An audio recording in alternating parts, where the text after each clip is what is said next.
ओहो आस्था बोलो। मुसर्रत ने घबरा कर इधर उधर देखा, फिर आस्था से बताने लगी, दरअसल भाभी बेगम का मुझे अंदाज़ा है कि रिश्ता सिद्रा का ही होगा।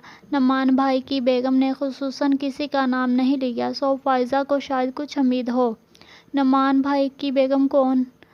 तुम्हारे अब्बा की दूर की रिश्तेदार है। इनका बेटा फुरकान एरोनॉटिकल इंजीनियर है, बहुत अच्छा घराना है, और एक बेटी है शादीशुदा, ऑस्ट्रेलिया में रहती है। बेगम नमान ने किसी के ज़रिए कहलवाया है, और ये सारी लड़कियां इस उम्मीद पे लगी हुई हैं कि शायद वो इनका रिश्ता मांग ले।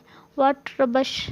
वो तमसखराना हंस कर अपने कमरे की तरफ चली गई। शाम में मसरत ने इसे किचन में मदद के लिए बुलवाया था। अचार, गोश्त, बिरयानी, सीख कबाब, फ्राइड मछली और कितना कुछ करेंगी आप? वो बर्तनों के ढकने उठा उठा कर झांकते हुए पूछ रही थी। ये सब तो तैयार है, तुम मीठे में दो चीज़ें और रशियन सैलेड बना दो, और चाय के साथ स्टिक भी।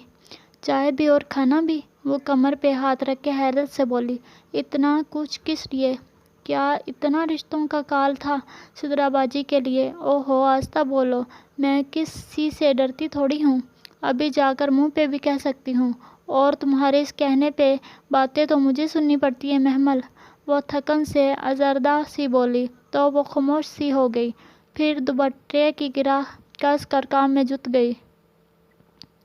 चाय की ट्राली इसने बहुत इह्तमाम और मेहनत से सजाई थी।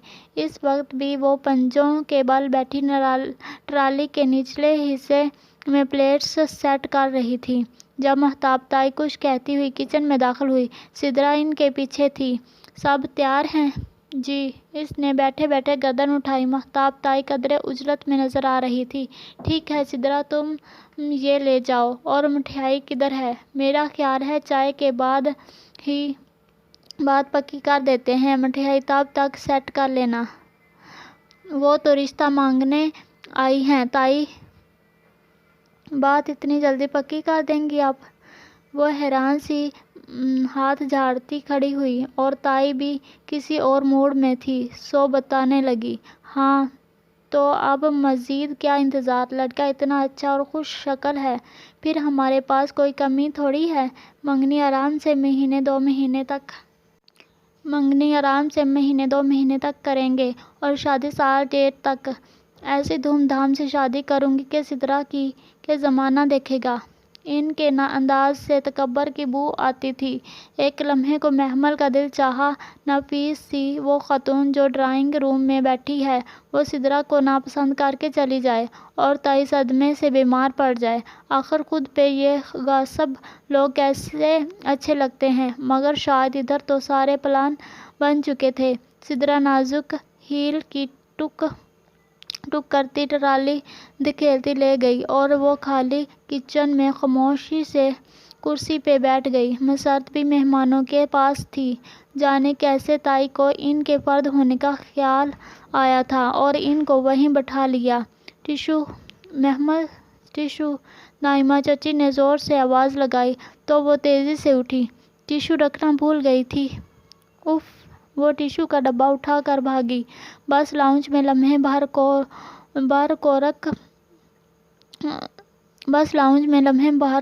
रुक कर बड़े आईने में खुद को देखा। ऊंची ऊंची टेल, स्याह जीन्स पे लंबा सफ़ेद कुर्ता और गर्दन के गिर्द मखसूस अंदाज में लपेटा एक टाई एंड डाई दुपट्टा, जिससे वो बहुत से जोड़ों के साथ चलाती थी। वो गालबन पिछले से पिछली बकरा ईद पे बनवाया गया जोड़ा था, जो अब तक खासा घिस चुका था। खैर, कौन सा मेरे रिश्ते के लिए आए हैं? वो शाने उचकाकर ड्राइंग रूम की तरफ भाग गई। नफीस और बावकार सी बेगम नमान बड़े सोफे पर तकल्लुफ़ से बैठी मुस्कुराते हुए ताई महताब की बात सुन रही थी। इसे आते देखकर कदरे खुश दिली से उठ खड़ी हुई। महमल बेटा, आप अब आई हो? कब से पूछ रही थी तुम्हारी ताई से। वो एकदम गड़बड़ा सी गई, लेकिन संभल कर आगे बढ़कर मिली। अस्सलाम वालेकुम। वालेकुम सलाम। इतनी देर से पूछ रही थी तुम्हारा। वो मैं ہاں آئی نو بیٹا، تم اس اہتمام میں لگی ہوئی ہو۔ مجھے یاد ہے جب میں کریم بھائی کی عیادت کے لیے آئی تھی تو اس اکیلی بچی نے سارا کھانا بنایا تھا۔ وہ اسے اپنے ساتھ بٹھا کر پیار سے دیکھتے دیکھتے 2 برس پرانی بات کر رہی تھی۔ وہ گھبرا کر کبھی تائی کے تنِ نقوش کو دیکھتی تو کبھی سدرا کے متغیر ہوتی رنگت کو۔ وہ تو بس ٹشو دینے آئی تھی، پھر اتنا استقبال چاہ۔ میں نے دعت: آپ یہ ڈرم سٹک لیں نا بھابھی، یہ تائی نے ان کی توجہ بٹانا چاہی۔ تائی نے ان کی توجہ بٹانا چاہی۔ ارے یہ تو میری فیورٹ ہے۔ محمل تم نے بنائی ہے نا؟ مجھے یاد ہے تم نے اس دفعہ بھی کھانے میں یہ بنائی تھی۔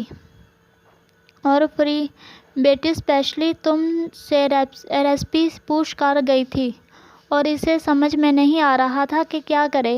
بے بسی و بے چارگی سے وہ بامشکل سر ہلا پا رہی تھی۔ ادھر تائی مہتاب اب پریشان ہو رہی تھی۔ یہی تو ہمیشہ سے ہوتا چلا آ رہا تھا۔ سدرا کے رشتے کے لیے آنے والی ہر مہمان کو وہ محمل اور مسعد کی بنائی گئی چیزیں میری سدرا نے بنائی ہیں کہہ کر پیش کرتی تھی، مگر جانے کب وہ خاتون ان کے گھر کی ساری گن لے گئی تھی۔ بس بھابھی، بچیاں ماشاء اللہ سب ہی سگڑ ہیں ہمارے گھر میں۔ فائزہ چاچی نے بظاہر مسکرا کر بات سنبھالی، مگر قدرے بے چین وہ بھی تھی، کہیں کچھ بہت غلط تھا۔ جی مگر یہ سب تو سدرا نے بنایا تھا، بیچاری صبح سے لگی ہوئی تھی، مسرت نے جلدی سے کہا۔ جی تائی مہتاب نے فوراً تائید کی۔ ویری گڈ سدرا بیگم نعمان اب باکس پینٹیز لے رہی تھی۔